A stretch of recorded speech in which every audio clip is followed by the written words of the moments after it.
Senator from New Mexico. Mr. President, I would ask unanimous consent to speak as if in morning business. Without objection. Mr. President, a new generation of young leaders in my home state of New Mexico and all around the world recognize that the climate crisis is not just urgent, it's literally existential.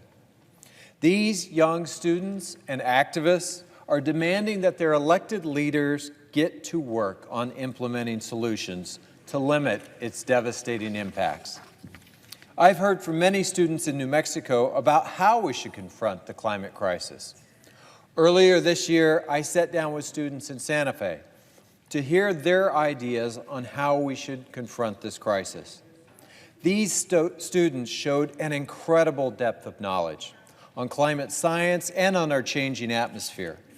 And they're observing how the climate crisis is already impacting their daily lives.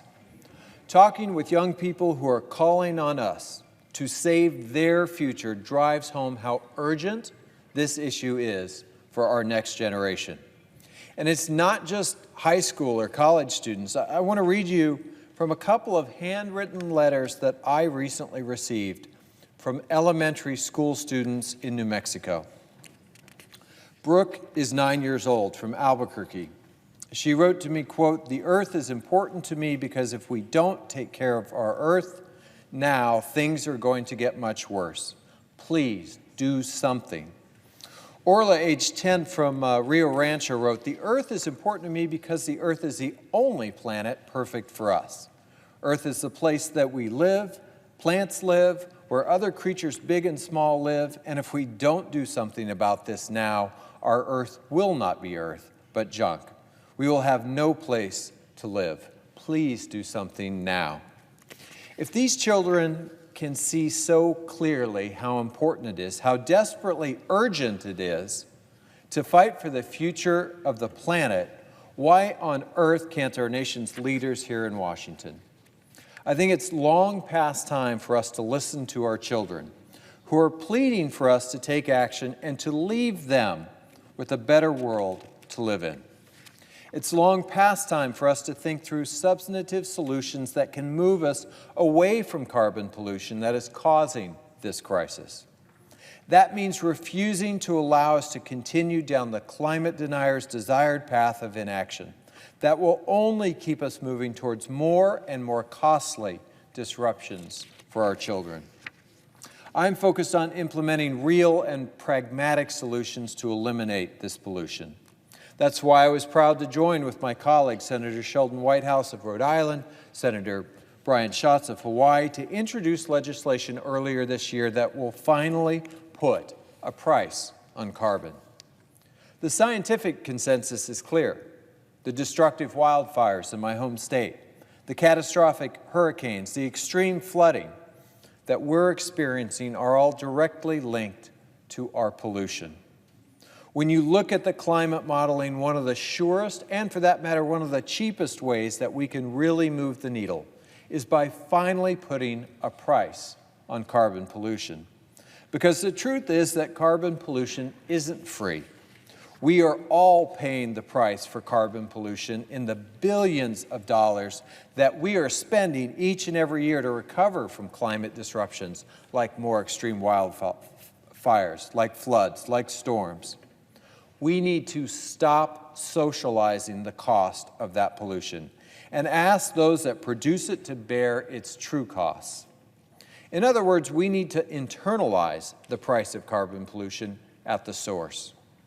Our legislation, the American Opportunity Carbon Fee Act, would collect a fee from carbon polluters. It would also include a border adjustment provision to ensure that American manufacturers would still be able to compete on a level playing field, and that international carbon polluters would pay a price. The fee for carbon pollution under our bill would start at $52 a ton, and it would rise at 6% each year. This matches the mid-range of the estimated cost of carbon that researchers at the Office of Management and Budget under the previous administration determined in 2016. So roughly translated, this is the cost that carbon pollution is already costing you and your neighbors because of its devastating effects. This is the cost that pollution producers should be paying, and we can put the revenues raised by this fee on carbon pollution directly to work helping American households. Our legislation would raise a projected $2.3 trillion over 10 years that would be returned directly to American families and the states to transition us towards a clean energy economy. States would receive $10 billion a year to help pay for their transition towards clean energy and a clean energy workforce. This transition represents our greatest opportunity to create millions of new jobs all across our nation, and particularly in our rural communities. Wind technician and solar installer are already two of the fastest growing jobs in the nation. States need to put real resources into training our workers for these clean energy jobs, and our legislation would make that happen. The rest of the revenue from our legislation would be delivered directly to American families in the form of tax credits and Social Security and veterans benefits. This is a responsible way forward. This is the type of market-based climate policy that should have the support of both Democrats and Republicans. We know that to meet our climate goals and to limit the damage wrought by the climate crisis, we must immediately change our trajectory. And we must move towards an economy that is run entirely, yes, 100%, on clean, pollution-free energy. Our proposal is just one way to take a major federal action that would move us quickly in that direction. And I would welcome a full debate here in the Senate on the best way forward. But what is abundantly clear is that we can no longer afford to debate whether to move forward.